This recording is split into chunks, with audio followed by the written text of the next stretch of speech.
ಸಕ್ಕರೆ ಕಾಯಿಲೆಯನ್ನು ನಿರ್ವಹಣೆ ಮಾಡಿಕೊಳ್ಳುವುದು ಎಂದರೆ ಸುಲಭದ ಮಾತಲ್ಲ. ಅಕ್ಕಪಕ್ಕದವರು ಇಷ್ಟಪಟ್ಟು ತಿನ್ನುತ್ತಿರುವ ಸಿಹಿ ಪದಾರ್ಥಗಳನ್ನು ನಮಗೆ ಇಷ್ಟವಿದ್ದರೂ ಕೂಡ ತಿನ್ನುವ ಹಾಗಿಲ್ಲ. ನೋಡಿ ಸುಮ್ಮನೆ ಇರಲು ಕೂಡ ಆಗುವುದಿಲ್ಲ. ಹಾಗಿದ್ದರೆ ಸಂಪೂರ್ಣವಾಗಿ ಸಿಹಿ ಪದಾರ್ಥಗಳನ್ನ ದೂರ ಇರಿಸಬೇಕೆ? ಹೀಗೊಂದು ಪ್ರಶ್ನೆ ಮಧುಮೇಹ ಈಗ ತಾನೇ ಶುರುವಾಗಿರುವ ಜನರಲ್ಲಿ ಬರದೇ ಇರದು. ಆದರೆ ವೈದ್ಯರ ಪ್ರಕಾರ ಹಾಗೇನಿಲ್ಲ.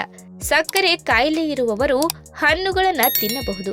ಏಕೆಂದರೆ ಕೆಲವೊಂದು ಹಣ್ಣುಗಳಲ್ಲಿ ಗ್ಲೈಸೆಮಿಕ್ ಸೂಚ್ಯಂಕ ತುಂಬಾ ಕಡಿಮೆ ಇರುತ್ತದೆ. ಹಾಗಾಗಿ ಮಧುಮೇಹಿಗಳಿಗೆ ಇದು ಬೆಸ್ಟ್. ಹಾಗಾದ್ರೆ ಯಾವೆಲ್ಲ ಹಣ್ಣುಗಳನ್ನ ಮಧುಮೇಹ ಇರುವವರು ತಿನ್ನಬಹುದು ಎಂಬುದನ್ನ ಇವತ್ತಿನ ವಿಡಿಯೋ ಮುಖಾಂತರ ತಿಳಿದುಕೊಳ್ಳೋಣ.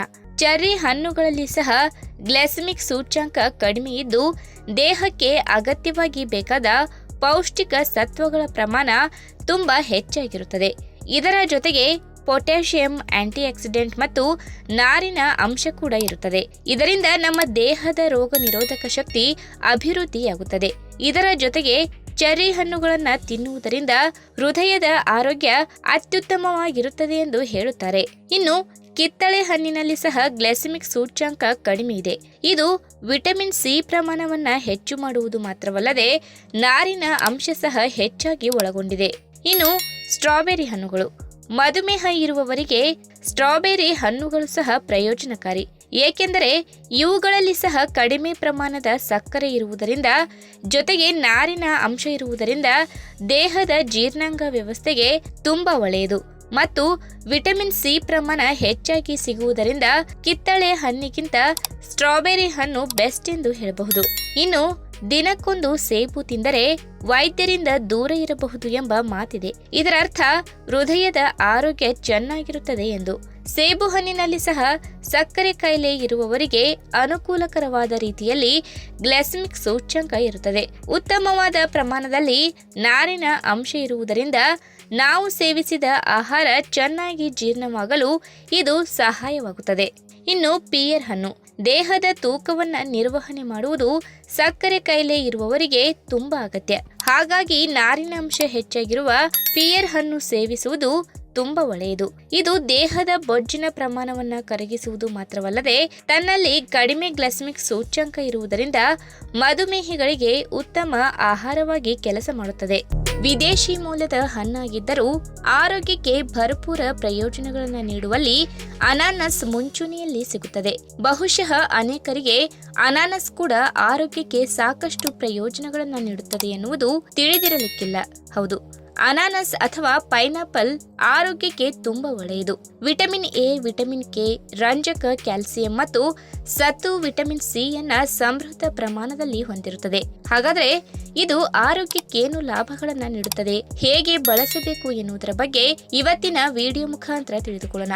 ಅನಾನಸ್ ಚಯಾಪಚಯ ಕ್ರಿಯೆಯನ್ನ ಉತ್ತಮವಾಗಿಸುತ್ತದೆ.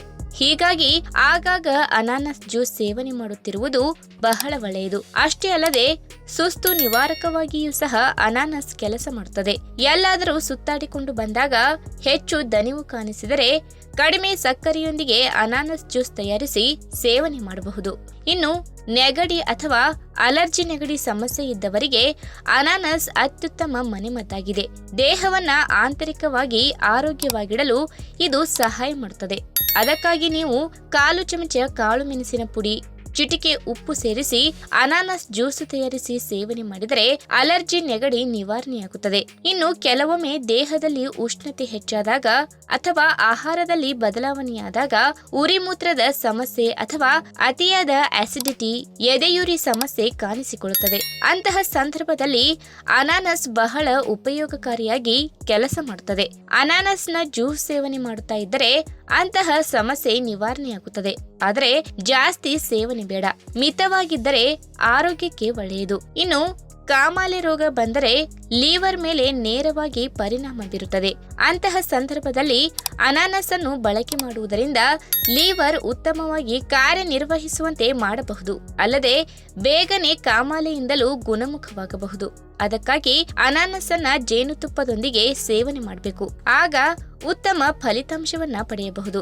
ಇನ್ನು ದಂತ ಸಮಸ್ಯೆ ಇದ್ದರೆ ಕೆಲವೊಮ್ಮೆ ಒಸಡಿನ ರಕ್ತಸ್ರಾವವಾಗುತ್ತದೆ.